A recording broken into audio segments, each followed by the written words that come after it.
didn't matter which year it is, it didn't matter how old you are, it didn't matter, it was just, Prabhupada was simply eternal. And it's just still like that. It was sometimes like annoying people coming up like in a theatre on a scene and, new idea! New! It's new! New! It's new!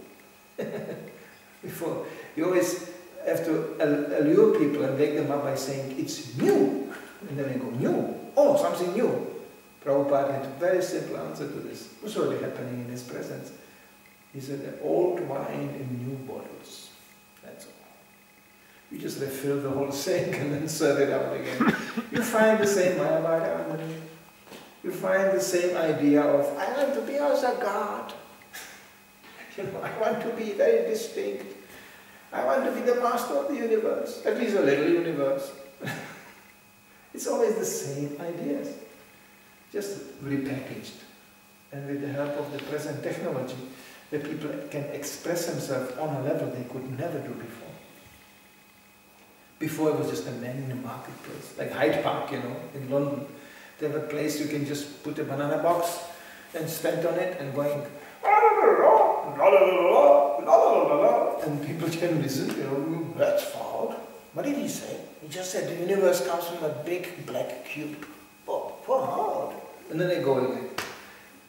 So you said, no, they have an infinite Hyde Park. You can say it to millions of people.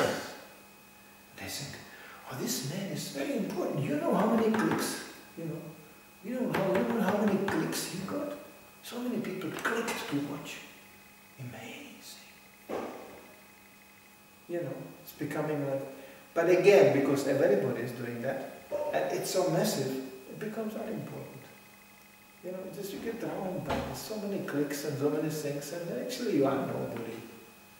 Once again, there's nothing happening. I remember Srila Maharaj, before he left the body, just one day before I spoke to him, he said, we didn't even start to glorify Prabhupada. We didn't even start to understand the greatness of that personality, who he was.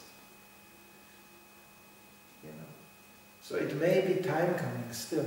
It takes sometimes. Even on a material platform, we have genius people coming up. They're not recognized in their lifetime. I can give you a whole list of names, from Van Gogh up to, up to Mozart. Van Gogh was just a loony. His art was considered, not finished. He painted with a brush. They were all his academic painters, and they were all just have to be perfect proportions and this. And he was impressionist. That means completely on essential platform. He thought, Van Gogh said, I see white, I paint white. It means nothing. I see yellow, I paint yellow. Sense is completely open.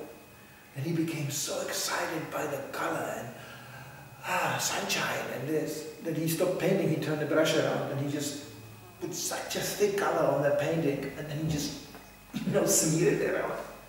This nobody had done it before. And it was like, whoa, psychedelic. He was so psychedelic they became completely loony, even without LSD. He was, his senses were overdone. He saw things which we don't see normally. So genius, genius. But they were all thinking he's a loony. By the time he died, well, now one painting is $25 million. Like this. And when he died, he could hardly eat. He was so poor. He was a cuckoo guy. And he was cuckoo, actually. And Mozart, he died. They had no even money to pay his funeral. They threw him into some pit with the other drunkards and covered him with ashes, with earth. And after his death, and they still play the same song, the same tune, the same melody. Mozart. Yeah. So that's material platform. And the spiritual things, you cannot expect this even. Because people have to get a kick from material energy. And there has to be also a special blessing coming. So people in a broader scale realize the value of spiritual life and start to inquire. The proof is that we are real and Krishna consciousness is real, that it's not so massively popular. It'd be terrible if it would. Can you imagine? Hare Krishna mantra as a commercial for a washing machine. They will do that. As soon we would be like, ha, Hare Krishna in the media, ha, oh, that's good, nice. Immediately some guys will come and say, you know, we could make a contract with you. You just say, Hare Krishna is fantastic as long as you use this washing machine. We give you $5 million. There are already attempts like this in certain areas. You know, yeah. They will commercialize Krishna consciousness. And Krishna doesn't want that. So therefore he is keeping us there where we belong. You know, praying desperately for his mercy and basically, you know, available, or people who really are Krishna conscious are those who are really so finished with their material desires that they are able actually to accept Krishna consciousness. That's not very common. Prabhupada said, it was one of the first things the Buddhists preached to me when I joined. And they said, well, if you want to buy some glass pearls, they are available. If you want to have a diamond, you have to pay for it. So I thought, I don't have anything to pay except myself, that's all. Because that freedom we have, as an individual soul, we can say, I'm surrendering or I'm not surrendering. That we can do. That's the highest price you can pay. That you give yourself. That's what Prabhupada wanted, actually.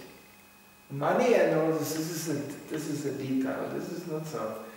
But to get the person, oh. So it's Krishna consciousness in that sense is unique. And it's very precious. It's not cheap. And we shouldn't sell it cheap. We want the real thing. Prabhupada said, you know, he said ultimately, but one moon in the sky, there's so many stars. Prabhupada said, if I can create only one moon, my mission is successful. And actually he said once, I managed even to create a few more.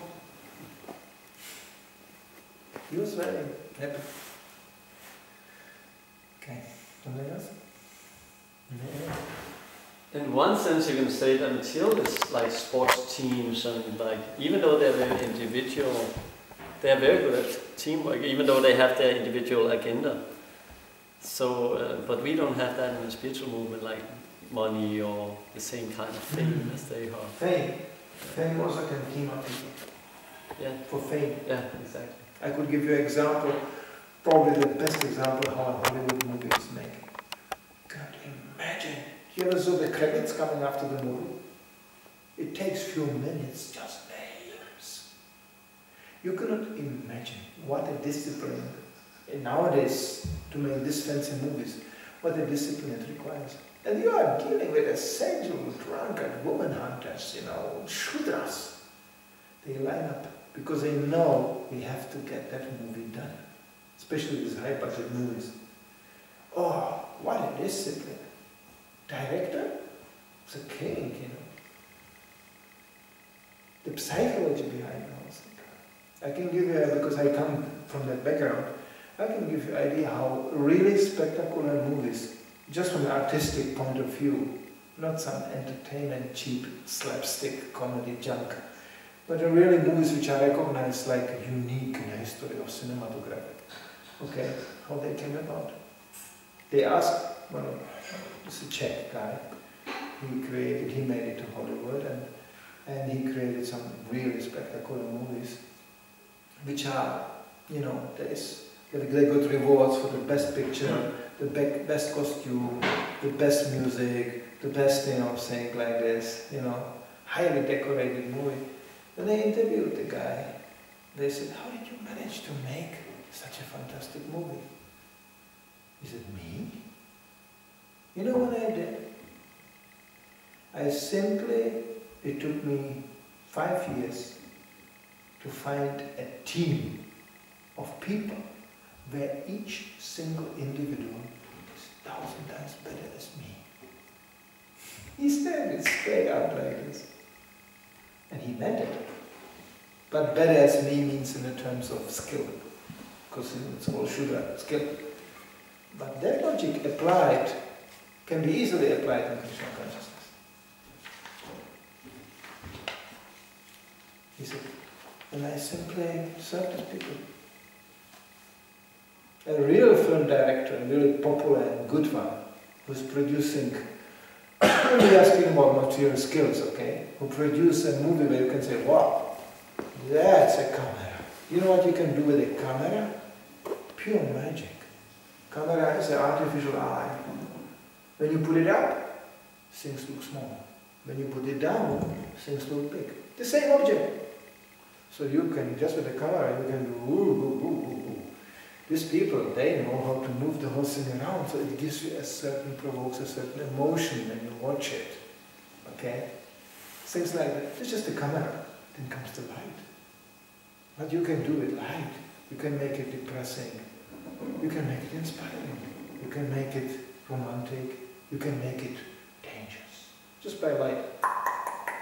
You know? And then comes the sound. You know what you can do with sound nowadays? You know, the sound is when people don't know it. But you know, you put the right sound on it, even picking up a glass and drinking becomes drama. Just by sound.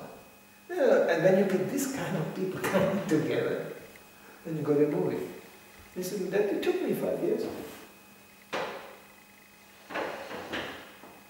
And then he said, I just coordinated those things, co-director. Yeah, just a coordinator. And actually, the better the people on the team are, the less you have to coordinate. Of course, especially in that field, it gets sometimes very far out, you know. You have always like one extreme eccentric who wants to suddenly take over the show and pull it in a certain direction. No, he has to shut up. Then they have to, there's heavy meetings. And it's not like they are all, you know, no. But they are serious about what they are doing. The communists can be so serious about sense gratification, you know, they are really serious. If we would be so serious about Krishna like they are serious about sense gratification, wow, you don't need any management, you know.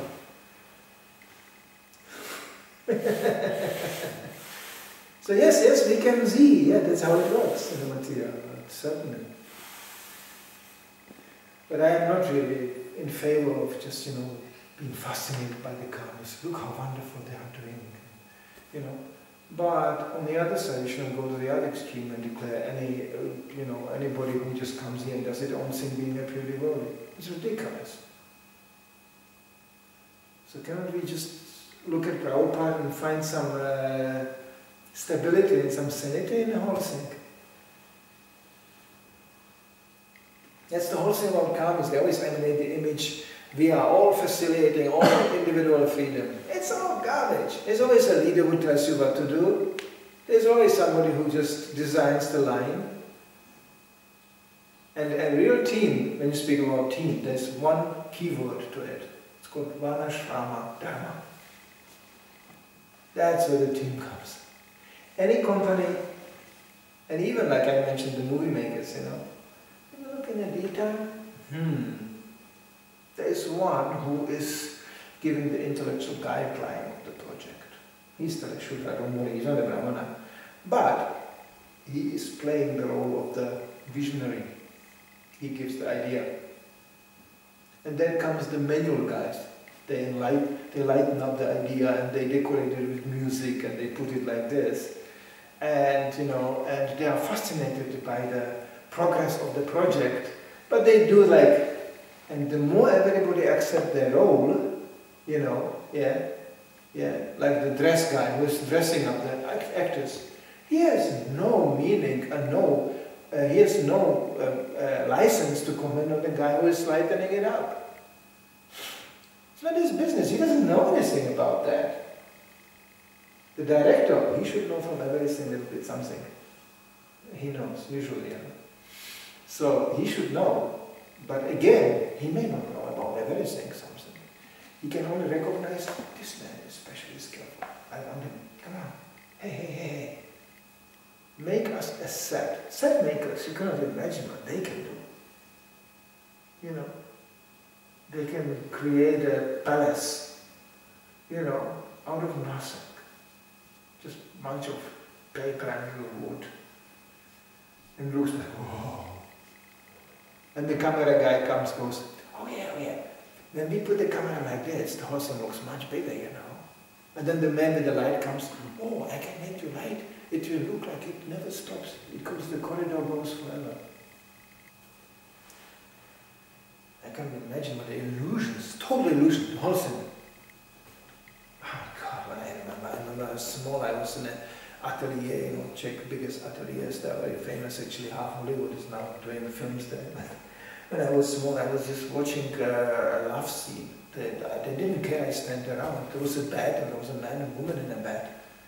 And they were like, you know, intimate, and I love you, and this. And I thought this was one of the most ridiculous things I ever saw. This was not even a room. It was a stage with 2 walls and a bed. And there was, you know, like you construct a house, there was a railing around, and there was the guys with the heavy lights on the top. One of them was eating still lunch, you know. And there was like at least 80 people present on that set. And there was a man, I love you, in a very intimate moment. There was 80 people standing around, you know. There was no intimacy whatsoever. So I got so disillusioned. I was thinking, this, and in a movie, you think, oh, this is the most intimate moment of their lives. It's all nonsense. It's a stage with 80 people on it. So this is how illusion works. But the teamwork, that's thing you can see. So we cannot get a glimpse of it when we look into the carnival, because nothing works without teamwork. It's as simple as that. And those companies, those projects, who reflect a little bit on Varnashram Dharma, unconsciously, because it's so common sense, it's so logical. It's Krishna's supreme logic, Varnashram Dharma, how to manage in this world. It's so common sense that they come to it actually by striving to be successful. And to be successful, he should do what he can do. He shouldn't do this other thing. He should do what he can do. And he should do what he can do. And they should all listen to somebody who puts it together so everybody can do what he can do. Simple. Whenever you come close to this, suddenly things happen. Materially even spoken, and spiritually too. And of course, in the absence of such a powerful person like Srila Prabhupada, it's a real challenge. It's a challenge. Did we understand really what he said or not? Are we able to surrender to that, what he said or not? Because there will be always something above us. Always. That's the system Prabhupada said. Nobody is independent in this God. As Jayaveda Maharaj nicely once said, when is the time going to come when we stop this nonsense discussion if there should be authority or not? We should discuss what is the quality of an authority. That's an interesting discussion. By acquiring knowledge what is the quality of an authority, we may be more inclined to follow the authority. Of course, because we are not supposed to run some personal cards here. That's another extreme. Authority. What is he doing? I don't know. Where he comes from? I don't know either. What is his devotional life? I don't know. But he's the authority. Did you saw the garland? I saw actually there's a light around his head. I had bhaktas in the bhakta ashram talking like this about a visiting guru. I was going, boys, please, wake up. This talk never lasts. No, we should worship consciously. We should know. And Prabhupada said, and don't expect 100% perfection. He called it phantasmagoria. Don't expect some phantasmagoria. They might be, What really counts ultimately is the sincerity of the purpose. Why do I follow somebody? Because he follows so sincerely, tries to follow, his guru. That's the only reason why I follow him. If he doesn't, how can you follow? I always hear this hypocritical talk sometimes. Prabhu, I love you so much, but sorry, you are total nonsense. How can you love somebody who is nonsense?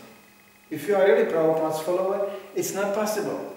That doesn't mean you hate him, because as Jesus said, we don't hate the man, we hate the sin. Okay? Yeah? But unfortunately, this is war with Maya. So even your best friend can turn into somebody totally different once he forgot Srila Prabhupada and his mission. I'm sorry, we unfortunately had that experience. So in order to survive in Krishna consciousness, we have to be on the point. What is Prabhupada's mission? How can we conduct Krishna consciousness together? And the emotional side, sometimes it has to take really the back seat. You have to see things more rationally. Sorry, but you are my friend. That doesn't mean I go out there and drink beer with you, Why not? We can also chant. We have a little kirtan and I open the fridge and then, Why not? I'm not joking. I was challenged like that. I had to explain my old Sankirtan comrade, the hero. I had to explain to him, I said, come, I didn't like that sour thing, And I always